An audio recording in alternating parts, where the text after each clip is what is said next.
प्यारे बच्चों, मैं मंजू रानी, प्रवक्ता हिंदी, राजकीय बालिका इंटर कॉलेज बरेली, माध्यमिक शिक्षा विभाग उत्तर प्रदेश द्वारा संचालित ऑनलाइन कक्षा में आपका स्वागत है। बच्चों, यह कक्षा 12 है और विषय हिंदी है और हमारा आज का उप विषय है हिंदी व्याकरण। बच्चों, इस विधा से परीक्षा में आपके लगभग 12 अंकों के प्रश्न पूछे जाएंगे।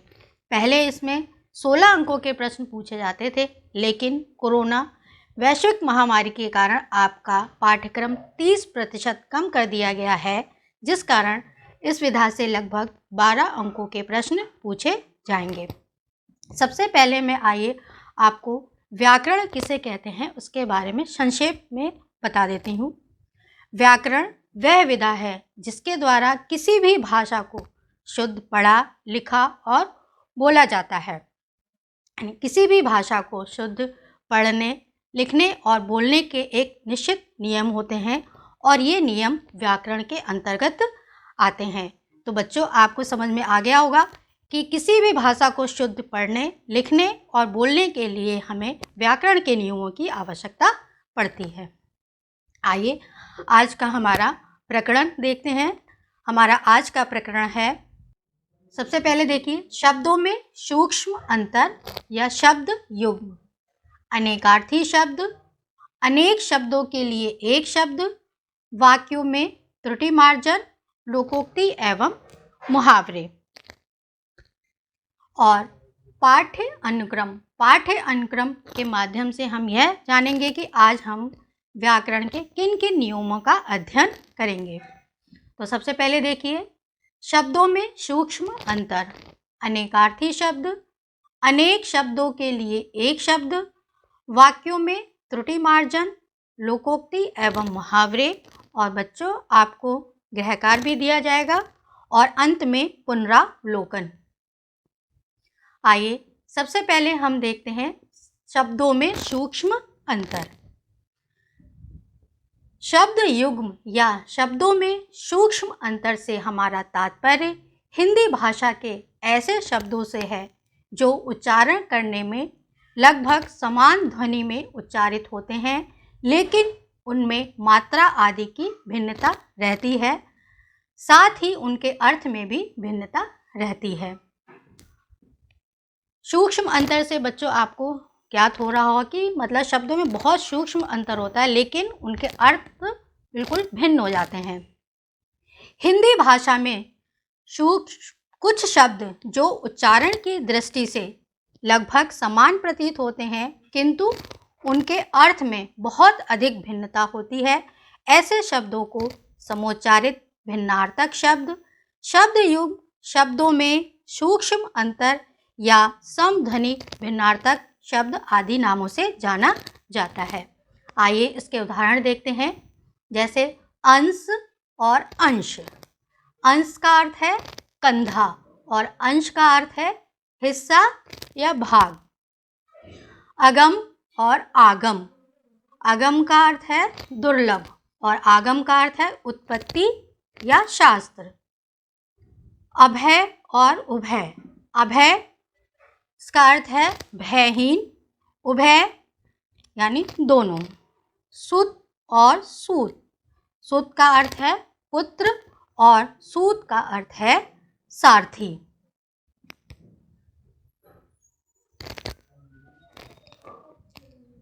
अब आइए देखते हैं अनेकार्थी शब्द।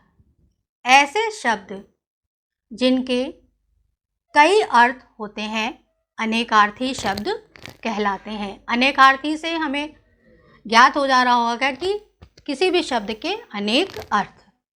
दूसरे शब्दों में जिन शब्दों के एक से अधिक अर्थ होते हैं उन्हें अनेकार्थी शब्द कहते हैं। अनेकार्थी का अर्थ है एक से अधिक अर्थ देने वाला। भाषा में कुछ ऐसे शब्दों का प्रयोग होता है जो अनेकार्थी होते हैं, खासकर यमक और श्लेष अलंकार में इनके प्रयोग अधिक देखने को मिलते हैं। आइए हम इनके कुछ उदाहरण देखते हैं, जैसे कर का मन का डार दे, मन का फेर, जो कि कबीरदास जी का दोहा है।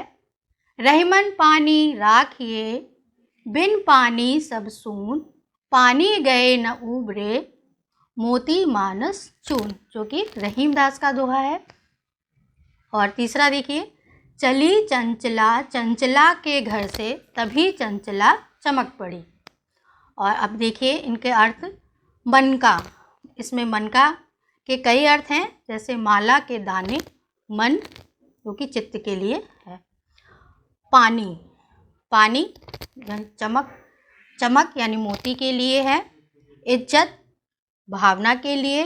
जल चूना और आटे के लिए, यानी जल के बिना चूने को गीला नहीं कर सकते हैं और जल के बिना हम आटे को गूंथ नहीं सकते हैं। चंचला लक्ष्मी, स्त्री और बिजली, चंचला के भी यहाँ पर कई सारे अर्थ निकल रहे हैं। आइए अन्य उदाहरण हम देखते हैं इसके। अमृत, जिसका अर्थ है सुधा, जल, अमर और सुंदर। जनक, जिसके अर्थ कई सारे अर्थ हैं, तात, पिता और राजा। खग, पक्षी, तारा, गंधर्व, जुगनू, बाण।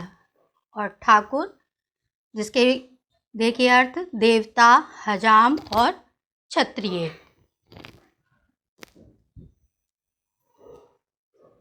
अब आइए देखते हैं अनेक शब्दों के लिए एक शब्द।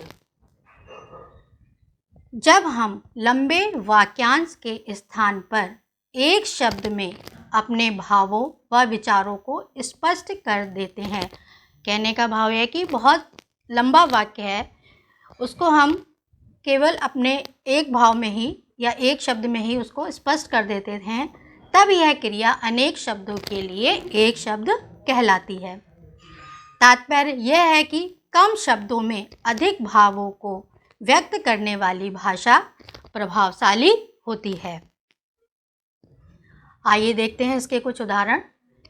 जिसके समान कोई दूसरा नहीं, अद्वितीय, जो आँखों से दिखाई ना दे या जिसे देखा ना जा सके, यहाँ पे होगा अदृश्य। जिसकी उपमा ना हो यानी अनुपम। जिसे सहन ना किया जा सके, असहनीय। अब आइए हमारा अगला देखिए, वाक्यों में त्रुटि मार्जन। भाषा वाक्य की सबसे महत्वपूर्ण इकाई होती है। यदि वाक्य रचना निर्दोष हो तो वक्ता यानी बोलने वाला या लिखने वाले का आशय श्रोता, सुनने वाला और पाठक पढ़ने वाले को समझने में कोई कठिनाई नहीं होती है। दोषपूर्ण वाक्य से आशय स्पष्ट नहीं हो पाता है, अतः वाक्य रचना का निर्दोष होना अत्यंत आवश्यक है। वाक्य रचना में दोष अनेक कारणों से हो सकते हैं। वाक्य में लिंग, वचन, पुरुष, काल, वाच, विभक्ति, शब्द क्रम आदि में कोई भी दोषपूर्ण हुआ तो वाक्य सदोष हो जाता है और शुद्ध वाक्य रचना के लिए व्याकरण का ज्ञान परम आवश्यक होता है।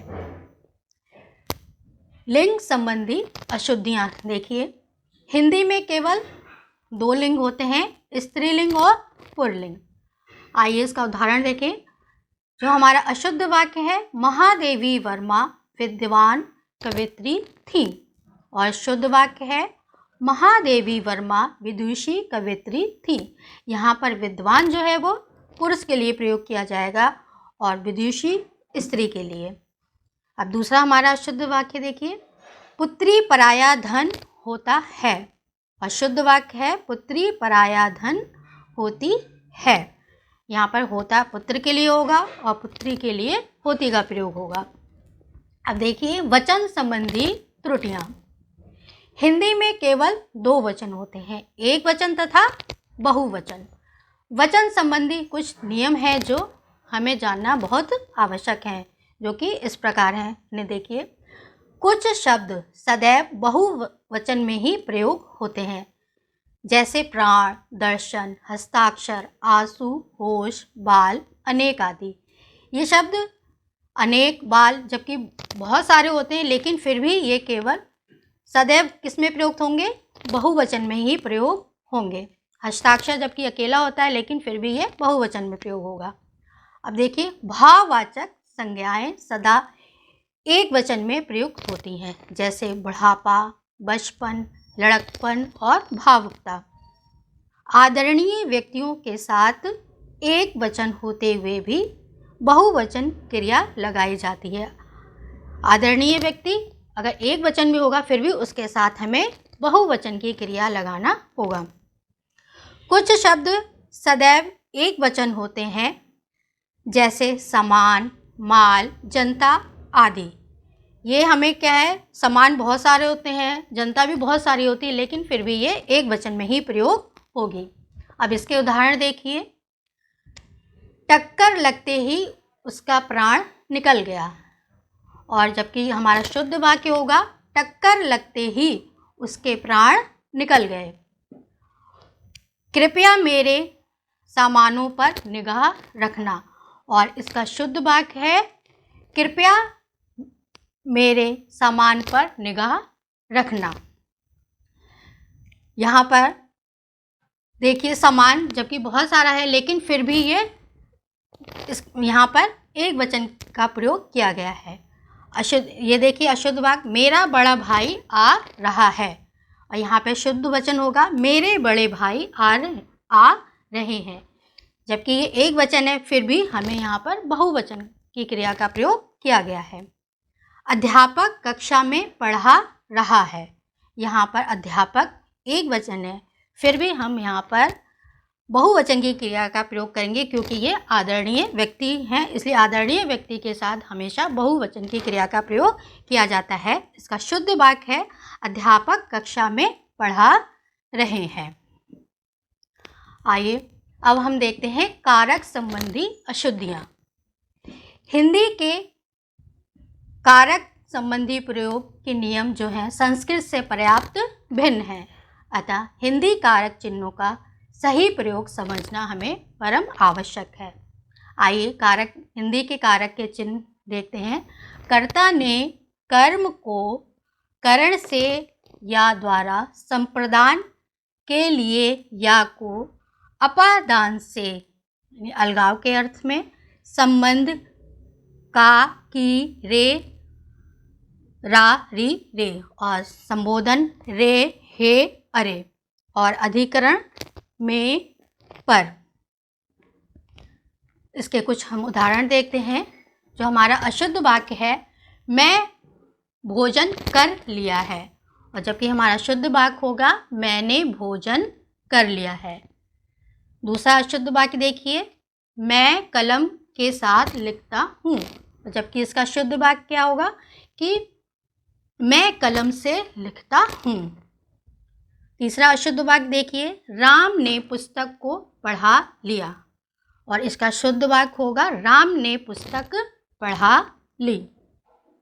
चौथा अशुद्ध वाक्य देखिए, ओ बालक खड़ा रहा, और जबकि इसका शुद्ध वाक्य होगा रे बालक खड़ा रहा।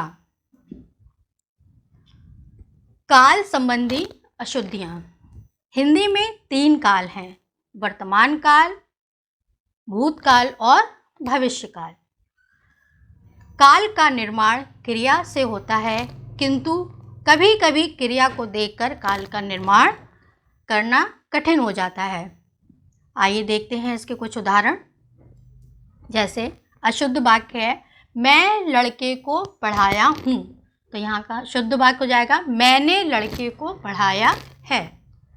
दूसरा अशुद्ध वाक्य देखिए, सूर्य पूरब से निकलता था, और यहाँ शुद्ध वाक्य होगा सूर्य पूरब से निकलता है, क्योंकि सूर्य रोज निकलता है, इसलिए यहाँ का शुद्ध वाक्य होगा सूर्य पूरब से निकलता है।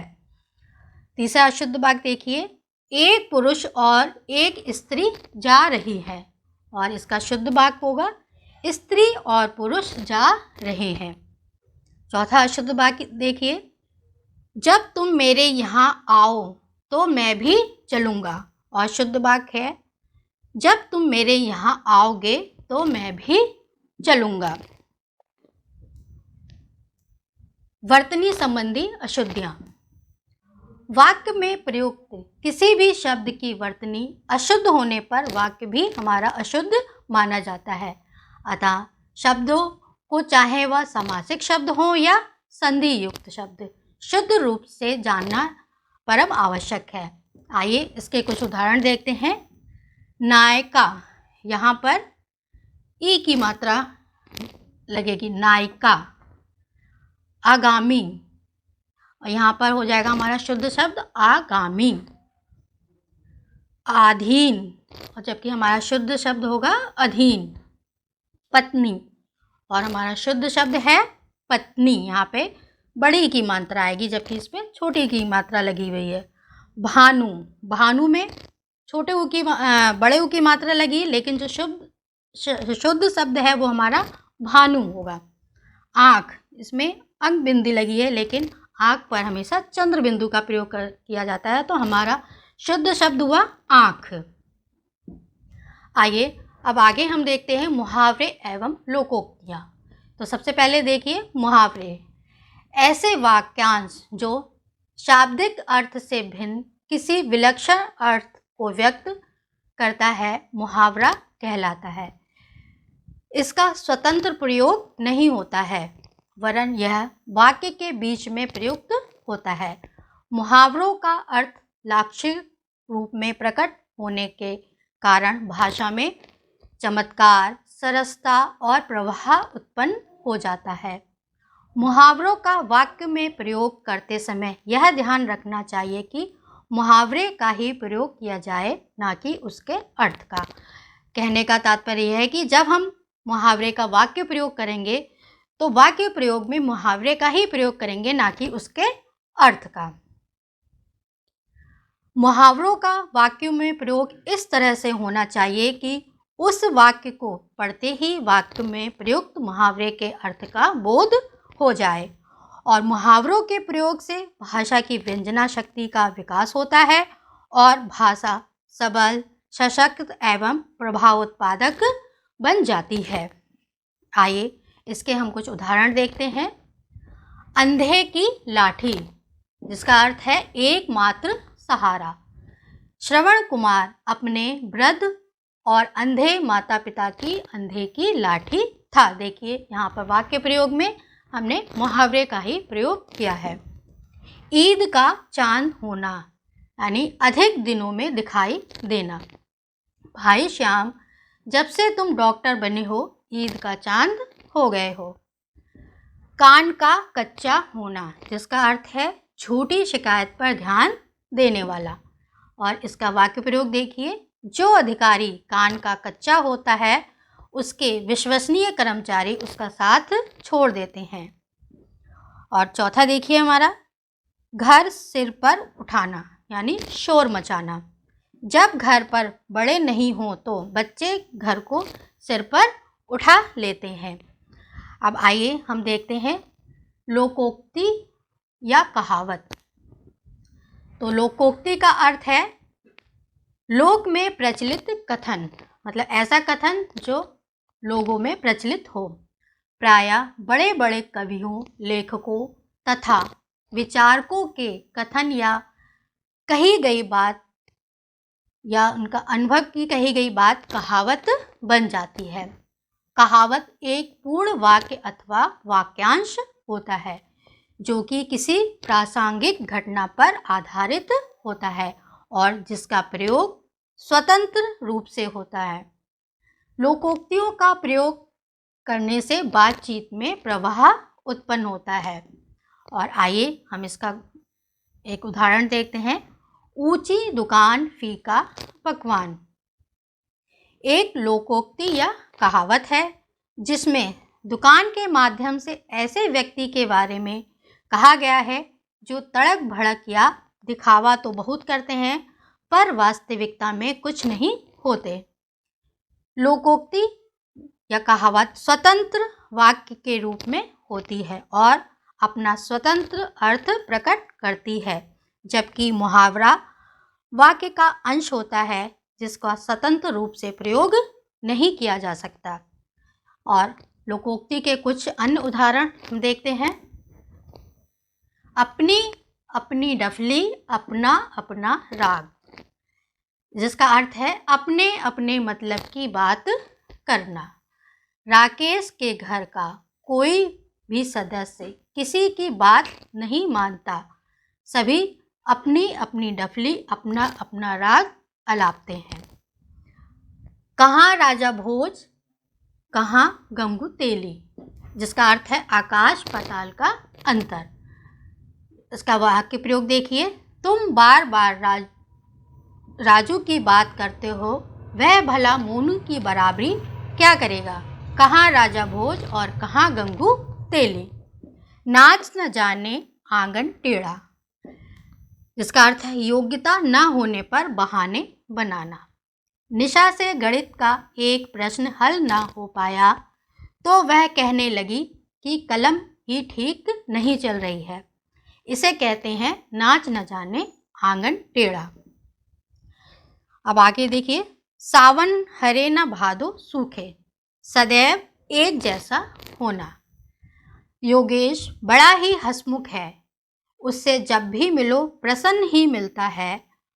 उसके लिए तो सावन हरे न भादो सूखे वाली उक्ति पूर्णतः चरितार्थ होती है। आइए बच्चों, यहाँ पे कुछ आपके लिए गृह कार्य दिया गया है जो आपको करना है। पहले आप अपनी पुस्तक में से जो सारे नियम हैं उसको अच्छी तरीके से पढ़ लीजिएगा, उनके उदाहरण पढ़ लीजिएगा, फिर उसके बाद यह गृह कार्य आपको करना है। देखिए, सबसे पहले देखिए शब्दों में सूक्ष्म अंतर। इसमें है आपका अवलंब और अविलंब, दूसरा है अविराम अभिराम, तीसरा है कुल और कूल, चौथा है जलद और जलधि, पांचवा है अनिल और अनल। अब अनेकार्थी शब्द में देखिए धन, दूसरा है नग, तीसरा है जल, पांचवा है शिखा और चौथा है शिखा और पांचवा है सारंग।